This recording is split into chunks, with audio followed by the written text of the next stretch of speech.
I'm the Rap Critic, and this week, it's all about the ladies. That's right, we're talking about Nicki Minaj and Megan Thee Stallion. Well, Megan Thee Stallion. I guess she's either being, really clear about the fact that there's only gonna be one goddamn stallion, or it's a reference to Old English. You know, like when almost all words had extra E's at the end for some reason. Except the word thee means something specific in Old English, doesn't it? It specifically means you, like, have at thee, or I scoff at thee. So is her name supposed to be like, oh, Megan, you stallion? Which, that actually kind of works in a I love making a sentence as a rap name sort of way. But anyways, we're not here to argue nomenclature. We're here to pay homage to the phenomenon that is the hot girl summer movement, started by the Stallion herself. That's right, this is one of those trends where the famous person taking credit for it is legitimately the one who started it. In fact, she's apparently been quite litigious in copywriting the phrase, so hey, good on her. You know, she's not going to get her words used by ad companies trying to market to urban audiences without them breaking off some bread. And just as well, this is her moment. The girl's blowing up. There's even a now famous Instagram video about it. The true marker of a hit song in this day and age, where a girl is desperately trying to pep herself up with the same confidence and bravado as the sexually liberated stallion herself, but failing comically. Megan,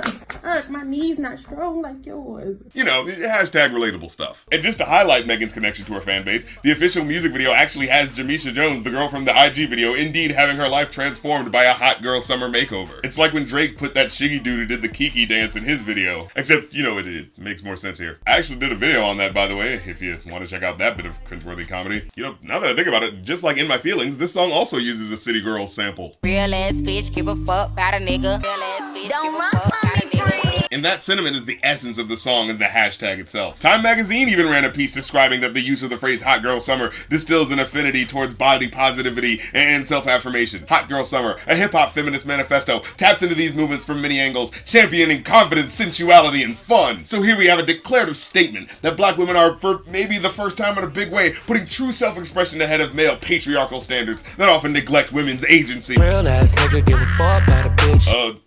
What? It is what it is, this some 5-star dick. Hey, wait! What the did I miss something? I could swear I wrote all this stuff because this was supposed to be all positive for women and shit.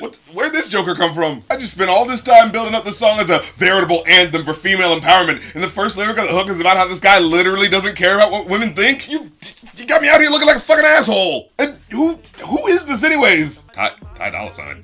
That Ty Dolla Sign? The guy named Ty Dolla Sign who actually chose to put a dollar sign on the words dollar sign? It's like a parody of a rap name. Sounds like it comes with a complimentary plastic gold chain out of a hip-hop Halloween costume. Since when did he start being relevant again? Especially in terms of being on a track like this. Like, who wanted this? Who felt like this track was incomplete without Big Baby Drum with no personality? The Genius annotation says, Ty Dolla Sign interpolates JT's opening line from City Girls Act Up. However, here, Ty flips it to match his male perspective. Yeah, but who needed him to do that here? This would be like if you started off TLC's No Scrubs with a verse from the male parody response record No Pigeons. And for those of you that don't know, yeah, that does exist. Like, come on, man. Girls have to deal with being called hoes and bitches by men on every other club song. Let them have their own, for God's sakes. What, did no one want to critique his words too harshly, lest you miss an opportunity to harness the hit-making star power of Ty Dolla Bill, y'all? But once you get past that, which is kind of hard because it's the hook and it's negating the theme of the song itself. But once you do, you finally get some, relatively serviceable bars. Handle me? Who gon' handle me? Thinking he's a player, he's a member on the team. Like, I enjoy the subversion happening in this part. In the way she flips the perception of what a player is by reframing the word as not a Lothario who gets any woman he wants, but as a reference to a sports team, and how all these men she's got on call are underlings vying to ultimately impress her. Checking the egos of any fuckboys who think they're more important than they really are. He put in all that work, he wanna be the MVP. I told him ain't no taming me, I love my niggas equally. He be tripping on me and I know the reason. I gotta break up with my nigga every season. Wait, every season? So you, break up with him at the beginning of September, then get back with him only to break up with him again at the end of November? Yeah, I think I know the reason why he's tripping too. And then Nicki comes in, and Who a how to be? Who got a lot of D? Who popping like a P when he be hopping out the V? I've never personally found rhyming letters to be particularly impressive, especially not as a lyric to come out the gate with. Not that every bar needs to be awe-inspiring, but it's kind of disheartening for the veteran rapper here to start the verse like that, then follow it with this. And who gon' tell him that my bitch is getting her degree? And when we say it's hot girl summer, we ain't talking about degrees. You know, when I first heard the song, I didn't catch the word she said that rhymed with degrees, so I looked it up, and was pleasantly disappointed with the results. Like, oh yeah, Nicki has been pretty underwhelming lately, hasn't she? Thanks for the reminder. And it makes me unable to enjoy the basic wordplay that is there, because using the same rhyme ruins the impact. Like, what do you mean you're not talking about degrees?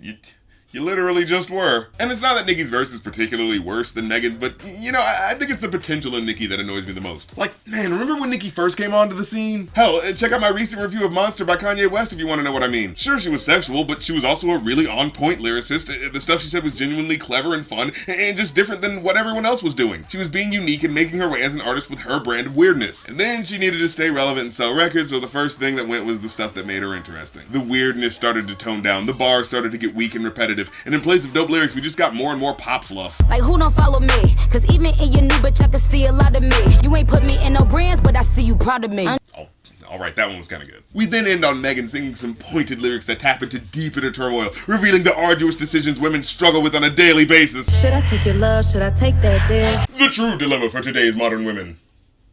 Overall, though, I'd give it a 3 out of 5. It's not whack, I can't get angry at it, but I'm also just not that enthused about it. She's not doing or saying anything bad, it's just not particularly notable once you really look at it on its own. Like, let's keep it a red 100 emoji. She's not trying to rhyme like Rhapsody, but she's not Lil Yachty either. She's more like Nelly. Like, yeah, it's problematic and probably not that great if you break the lyrics down, but everyone's having a good time, right? And besides, do we really want every rapper to be Rhapsody and Kendrick all the time? Shit is hard. You always gotta think about your goddamn feelings. So I'm not mad when I see her playing that role, because that seems like what she genuinely wants to be, and she's competent enough as a rapper with personality to do it. I haven't heard any tracks from her that were on par with a Lil' Kim or a Cupcake in lyricism or abject nastiness, but she's just okay. And you know what?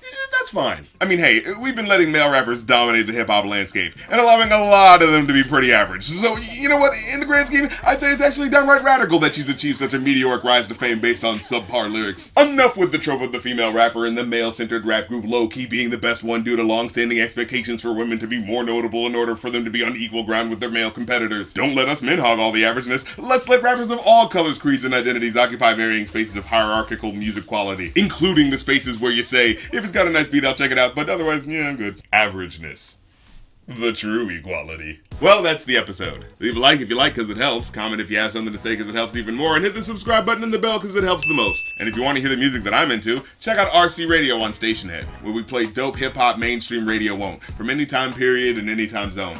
Plus, if you want to make a song or album request, or just like the show and want to support it, we're funded by viewers like you, so hit up my Patreon. You get to see episodes early, join my Discord where you can chat with me and other fans about music and movies and stuff, and as well, I just put up the episode for Kevin Smith's Dogma on my new movie podcast, Review Anew, that you can check out on Spotify and Apple Music at your convenience. And I'll leave that and all the other links down in the description, so dive in, check all that fun stuff out, and I'll catch you next time. Peace.